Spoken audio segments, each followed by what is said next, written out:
Mardi 26 novembre 2019, bienvenue à toutes et à tous.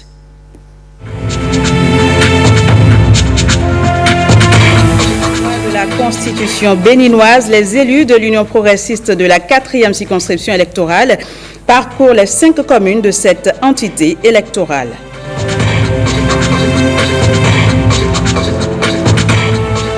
À découvrir également dans cette édition le projet Lève les mains. Il s'agit d'une aide humanitaire qu'apporte la Fondation Soimavo aux populations béninoises.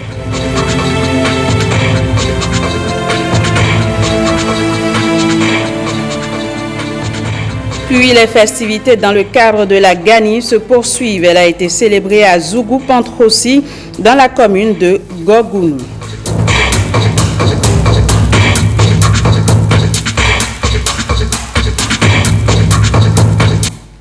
À nouveau, bienvenue à toutes et à tous. Tournée de vulgarisation des nouvelles lois de la Constitution béninoise. Les élus de l'Union progressiste de la 4e circonscription électorale font le tour des 5 communes de cette entité électorale. À l'étape de Natitengou et de Tukutuna, ils ont échangé à ce sujet avec les leaders communaux de leur parti. Aziz Alagbe pour le point. Cette constitution qu'on vient de réviser n'est pas une nouvelle constitution. Ils tiennent à faire la lumière sur la qualité des modifications apportées à la loi fondamentale.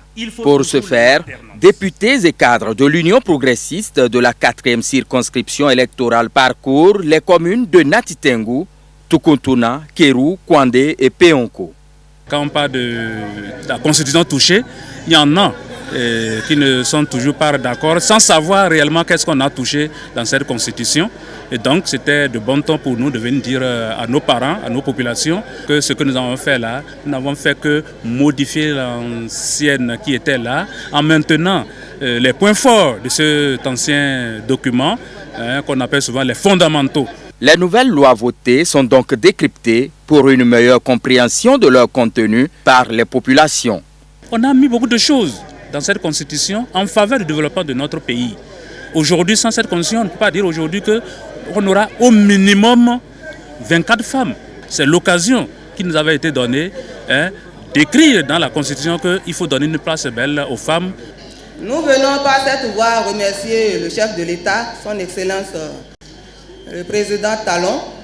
Nous sommes encore heureux du fait que c'est noté dans les prises de décision que les femmes doivent être positionnées à de bonnes places. Avec précision, la teneur des nouvelles lois est dévoilée aux leaders communaux de l'Union progressiste. La chefferie n'était pas reconnue. On l'a fait dans cette constitution.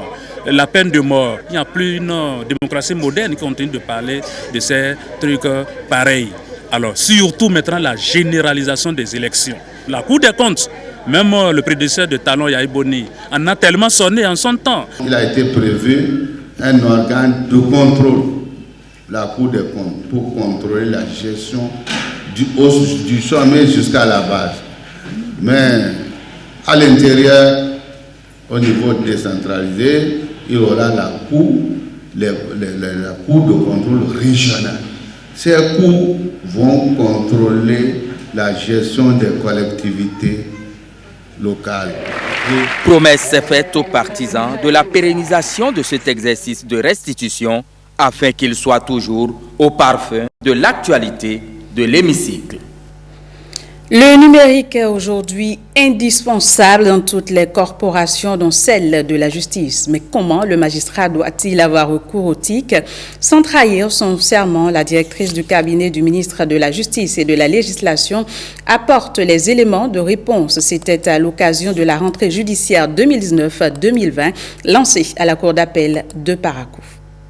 Le programme d'action du gouvernement dans son volet justice a inscrit en ligne d'or l'usage des nouvelles technologies de l'information et de la communication pour une justice encore plus transparente. L'appareil judiciaire doit se perfectionner et améliorer son rendement pour accompagner les réformes ou les transformations économiques et sociales. Dans cette démarche, l'intégration de la dimension numérique, dans la stratégie de la modernisation de la justice, offre des solutions qui conviennent aux exigences de célérité, de transparence, de qualité, de stabilité de la jurisprudence face à un besoin de justice sans cesse grandissant. Les opportunités d'éthique pour le magistrat du siège et des parquets sont reconnues. Qu'il le veuille ou qu'il ne le veuille pas, ces technologies sont déjà pas à sa porte, mais chez lui, dans son travail quotidien, dans ce qu'il fait tous les jours. Le magistrat est appelé à emprunter, à user, à faire ce qui devient de plus naturel aujourd'hui, usage des nouvelles technologies de l'information. Ainsi, ces technologies constituent un moyen prodigieux de connaissance, de savoir, la recherche du détail, lui permettant d'affiner la jurisprudence. Pour éviter toute déviance dans l'utilisation d'éthique, le serment doit être au premier rang de tout acteur de la justice conformément aux lois de la République qui régissent le métier du magistrat. Prudence et encore prudence. Sur les réseaux sociaux rappelle la directrice du cabinet du ministre de la Justice. Pour une justice plus responsable, elle invite les magistrats du siège et des parquets à plus de professionnalisme dans l'usage d'éthique. Analysé sous l'angle, le juge ou le ministère public est appelé à une justice mesure dans l'utilisation des dites technologies de façon à avoir à l'esprit la charge de son serment. Les technologies informatives sont aujourd'hui le garant du perfectionnement de la transparence et de l'efficacité des services de la justice. Elles doivent être appréhendées au-delà de leur importance considérable de toute modification ultérieure en comparaison avec les documents, les registres et les archives papier.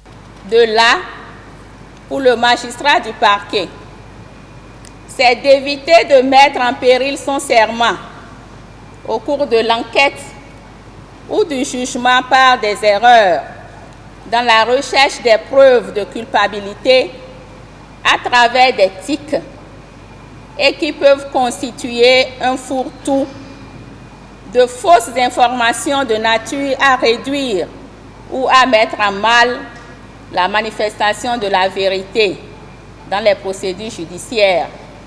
Entre autres défis que doit relever le professionnel de droit, c'est d'accroître la confiance en la justice à l'ère du numérique. Décideurs politiques, cadres techniques, membres d'organisations de la société civile et divers acteurs de la santé se sont retrouvés à Cotonou pour un forum régional. 4 jours durant, ils ont échangé sur la question de la santé communautaire, formulant à la fin des assises d'importantes recommandations pour l'amélioration des soins de santé primaire. Plus d'explications à travers cet extrait.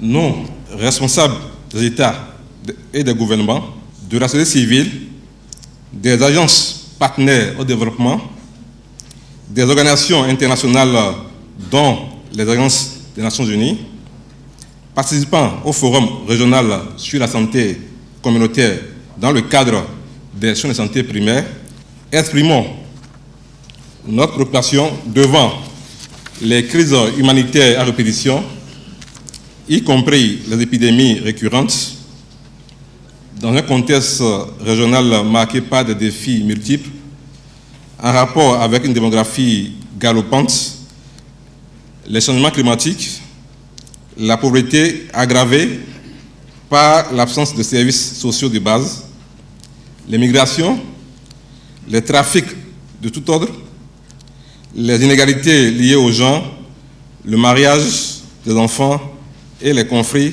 et catastrophes.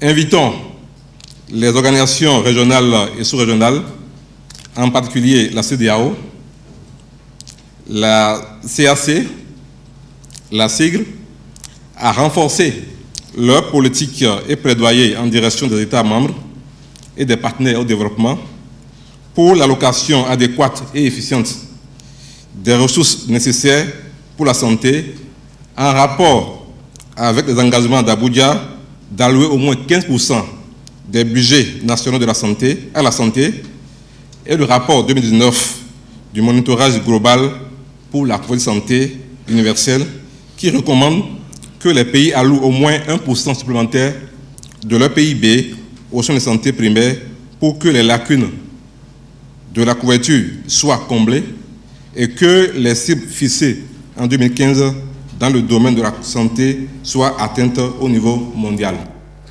Je l'annonçais en titre, la Fondation Soy Mavo, en collaboration avec l'ONG Buonanachita, a lancé le projet Lève les mains à Cotonou. Il s'agit d'une initiative à but social qui offre du 24 au 30 novembre aux populations touchées par certaines pathologies une prise en charge chirurgicale gratuite. Voici les images. Nul n'a le droit d'être heureux tout seul et cet adage, l'artiste béninois Dibi Dobo l'a bien compris. D'où ses multiples actions sociales au profit des plus défavorisés. Une solidarité qu'il confirme une fois de plus à travers le projet Souleymani qui signifie « Lève les mains ». Pourquoi ne pas apporter à ceux qui m'ont soutenu, qui ont prié pour moi, qui ont aimé ma musique, qui ont fait de moi ce Dibi Dobo, béninois qui représente le Bénin à l'international. Alors, c'est de là l'idée est arrivée. Bon, c'est totalement gratuit. Les finances sont gérées par la Fondation Soy Mavo et l'ONG Buonanachita. On a travaillé dur toute l'année pour ça. On a récolté les fonds pour ça depuis le début. Et je pense que l'objectif, c'est pour aider les gens qui ont ces problèmes mais qui n'ont pas les moyens de se soigner. L'initiative est soutenue par l'hôpital de zone d'Alada, ciblé pour mener les interventions, et l'ONG italienne Buonanachita Onlus. Le projet, c'est pour toute la population, pour les enfants, pour les adultes. Et on va faire des interventions sur des hernies, des lipomes, et aussi s'il y a des autres interventions aux pathologies. Avec tous les chirurgiens et les infirmières, on va faire les consultations à les personnes qui sont là-bas pour comprendre exactement les interventions qu'on va faire. On a quitté l'Italie avec une équipe des chirurgiens. Toujours dans le cadre du projet Souleymani, la Fondation Soy Mavo fera des dons à 2 orphelinats. Il sera bouclé par un concert gratuit animé par des artistes béninois et italiens au stade municipal d'Alada. Les acteurs de la protection des enfants dans les communes de Bembereken, Dali et Silandé ont renforcé leurs capacités dans ce domaine. C'était à la faveur d'un atelier de formation qui a eu lieu à Bembereken. Le compte rendu de Vitis Aroré et Michael Nouati. Le réseau des structures de protection des enfants en situation difficile veut approfondir les connaissances de ses membres en matière de protection des enfants. Il s'agit d'un atelier de 2 jours. L'objectif de cette rencontre est de valider les stratégies d'intervention des acteurs en relation avec les résultats du diagnostic participatif qui a permis d'identifier les besoins en formation des structures afin d'élaborer un plan de formation. Le moment est également bien choisi puisque nous commémorons cette semaine les 30 ans de la Convention relative aux droits de l'enfant. 30 ans, oui, mais malgré tout cela, notre pays regorge encore de nombreux enfants victimes de violences de tout genre. Et cela est plus frappant dans le nord de notre pays. Nous avons prévu une ligne budgétaire pour justement mener des actions en faveur de la protection des enfants au niveau de notre commune. Et je voudrais aussi le souhaiter pour toutes les communes qui sont ici représentées. Nous, en tant qu'autorité locale, nous allons peser de tout notre poids pour vraiment agir en faveur de la protection des enfants. Cet atelier de formation est la première phase du programme renforcement des capacités des systèmes nationaux de protection et d'éducation de l'enfant. La première des choses, c'est de les renforcer sur la connaissance des tests et lois qui existent et aussi renforcer maintenant la collaboration dans le cadre des interventions. Cette collaboration va permettre de voir avec les communautés, les filles ou les cibles, comment est-ce qu'il faut faire pour endiguer le phénomène. Que le gouvernement, par le biais de l'Assemblée nationale, revoie la loi 2006 portant conditions et déplacement des enfants mineurs et répression de la traite, qui revoient, parce qu'il y a certains articles qui ont des limites. Il faudrait qu'ils ajoutent d'autres articles et enlève toutes. Cette rencontre définit également les actions spécifiques à mener au niveau de chacune des 3 communes participantes pour l'éradication du mariage des enfants, la mendicité infantile, encore appelée le phénomène des enfants talibés. Justino Vieira, coach formateur en développement personnel, a procédé au lancement officiel de son ouvrage intitulé « La science du coaching ». La cérémonie a eu lieu dans les locaux du Centre des activités éducatives du Bénin à Parakou. La science du coaching. L'ouvrage est désormais disponible dans les librairies. Dans ce document de 106 pages, l'auteur Justino Vieira retrace l'histoire et la pratique du coaching. L'ouvrage qui nous réunit en ce moment est intitulé « La science du coaching ». Il a comme message d'exhortation « Développer votre personne par le coaching pour réussir ». Il est un condensé des connaissances relatives à l'histoire, au fondement et à la pratique du coaching. Grâce aux connaissances contenues dans ce livre, vous saurez l'essentiel sur cette discipline qu'on appelle coaching. L'ouvrage est bien accueilli par la Fédération internationale des ambassadeurs du développement et du Centre des activités éducatives du Bénin. Donc c'est bienvenu le livre qu'il a écrit, parce que ça permet à chacun de comprendre ce qu'on entend par le coaching et quel est le rôle du coach et quels sont les avantages du coaché. C'est normal de venir le soutenir parce que ça va vraiment booster le coaching. Le coaching, c'est pour vous, c'est pour chacun de nous. Nous allons le soutenir et pratiquer ce qu'il a dit dans le livre. Que vous soyez élève, que vous soyez étudiant, vous allez pouvoir vous retrouver. L'élève a besoin d'un bon coaching pour réussir brillamment à l'école. Les parents également ont besoin d'un bon coaching pour assurer l'éducation de leurs enfants. Donc, cet ouvrage concerne nous tous. Le bouquin est disponible dans les librairies du Bénin au prix de 5 000 francs CFA. Ce 13h se poursuit. Les chrétiens catholiques de la communauté Batonou célèbrent depuis ce dimanche la solennité du Christ, roi de l'univers. Une initiative de l'archidiocèse de Parakou dans le cadre de la commémoration de la grandeur et la magnificence du Christ, roi des rois. Abdoulofou Idrissou et Dorcas Tito pour les précisions. Ils sont venus de toutes les contrées du Septentrion pour célébrer la suprématie du Seigneur Jésus-Christ. Les chrétiens catholiques de la communauté Batonou vivent ainsi et dans la foi la solennité du Christ roi de l'univers, appelé Sinagizongo en langue bariba. Nous l'appelions jadis la Gani chrétienne, mais avec le temps, nous avons voulu l'authentifier dans un contexte catholique. Et nous avons trouvé le thème qui convient. Sinagizongo, le roi au-dessus de tous les rois, le roi grand au-delà de l'entendement. C'est le roi des rois.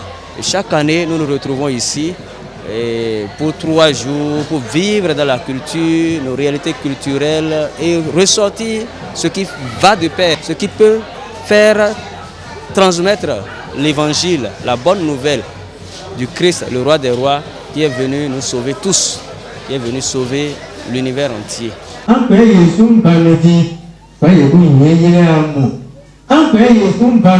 message de paix et de tolérance qui passe par la culture de l'esprit de solidarité. Aujourd'hui, Jésus nous enseigne que pour rester roi authentique, il faut se sacrifier pour le peuple. Il faut protéger le peuple au risque de sa vie. Et c'est ce que Jésus a fait. Il vaut mieux qu'un seul meure pour le peuple, pour que le peuple ne périsse pas. Nous avons beaucoup de choses à apprendre de cette célébration, de cette solennité de Christ roi de l'univers, afin que nos rois recherchent avant tout la paix, la justice, la tolérance, et que sous leur autorité, le peuple ne soit pas écrasé, mais que le peuple soit protégé, car tout pouvoir vient de Dieu. Cette 4e édition du Christ roi de l'univers connaît la participation des diocèses de Natitengu, de Ndali et de Kandi. Les prochaines éditions promettent encore davantage de participants au plan septentrional et même national. Célébration de la Gani à Zougou Pantrosi dans la commune de Gogounou. À cette occasion, les Gbassi Mako de la Liborie et de la diaspora se sont mobilisés autour de Sa Majesté Daba Goga IV pour présenter des tableaux culturels conformes à la tradition de cette fête. Olviga Messan pour le point. 3 phases marquent cette célébration de la Gani 2019 de Zougou Pantrosi. Sa Majesté Daba Goga IV visite les sites dédiés à cette fête en compagnie des dignitaires de la cour royale et des populations. 4 sites sont retenus cette année. Il y a le premier poste chez l'imam et permettez-moi de vous dire que tous les rois reconnaissent donc la place de l'imam puisque c'est l'imam qui dit la prière à tous les rois. Après cette étape, il va donc à Séribou Bansou où il pleure le décès tragique de sa grande sœur aînée qui s'appelle Nyozouin. Après cela, il y a le site de Goubou et de Gobou. Gobou et Goubou, ils ont à peu près la même signification parce que lorsque tu franchis Goubou, tu ne peux donc pas arriver à Gobou. Le parcours rituel s'achève avec cette démonstration de course et de danse des cavaliers.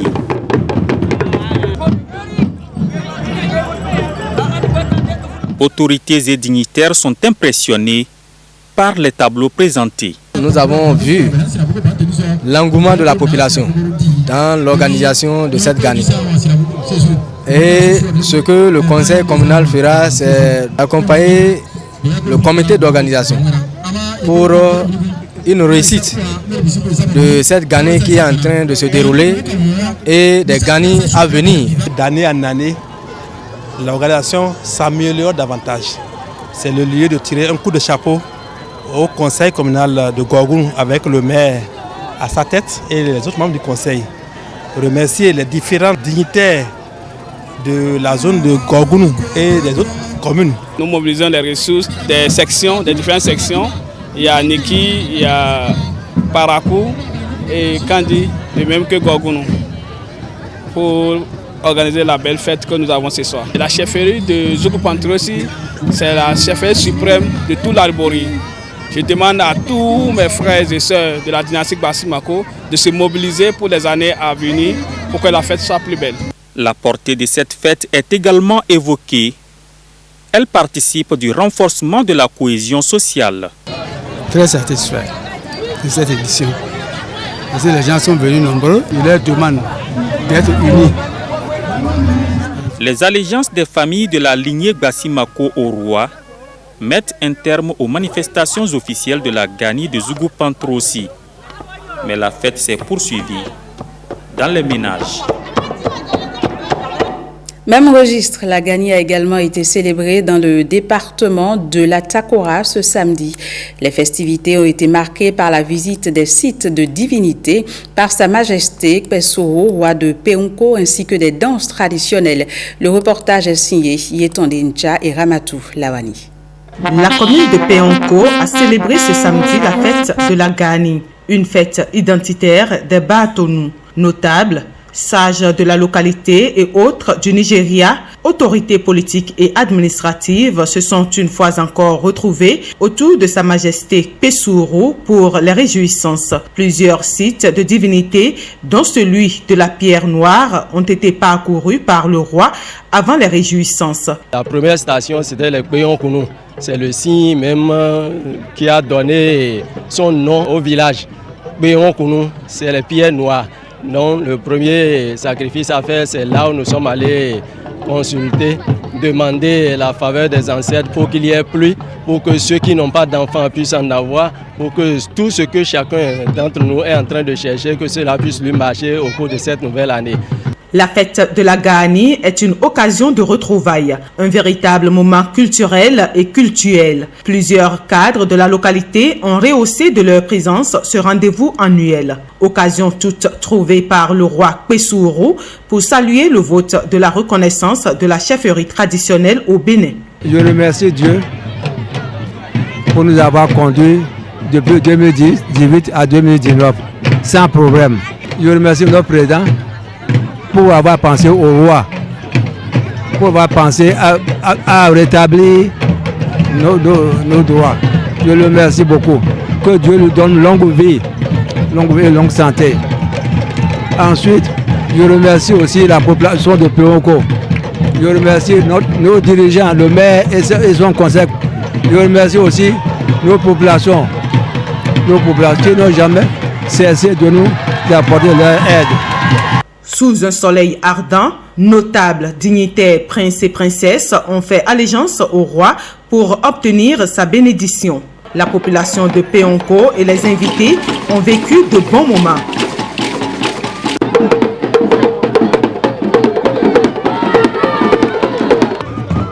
Nous devons valoriser nos cultures. Les chefs traditionnels, ce sont eux qui prient pour la nation, qui prient pour le développement de nos localités. On doit les soutenir, les encourager. Vous voyez, nous sommes dans la même logique que le gouvernement qui a reconnu aujourd'hui la chefferie traditionnelle. Et c'est très important pour nous de nous retrouver de leur côté et de célébrer cette tradition ensemble. Tout le monde est sorti, toutes les maisons se sont vidées et les Wassangari, tout le monde est sorti pour pouvoir fêter avec le roi Pessourou. C'est la joie et puis c'est l'apothéose. Je voudrais rendre grâce à Dieu pour ce jour qu'il a permis que toute la population de Wassa-Péonko se rassemble pour lui dire merci pour tout ce qu'il a fait pour nous durant l'année 2019.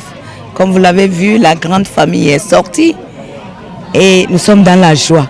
Le rendez-vous est pris pour 2020 pour une 7e Gani sous le règne de Sa Majesté Pessourou, roi de Péonko. Voilà, c'est sur ces images de la Gani que se referme cette édition. Merci de l'avoir suivi. Quant à moi, je vous retrouve demain, même canal, même heure.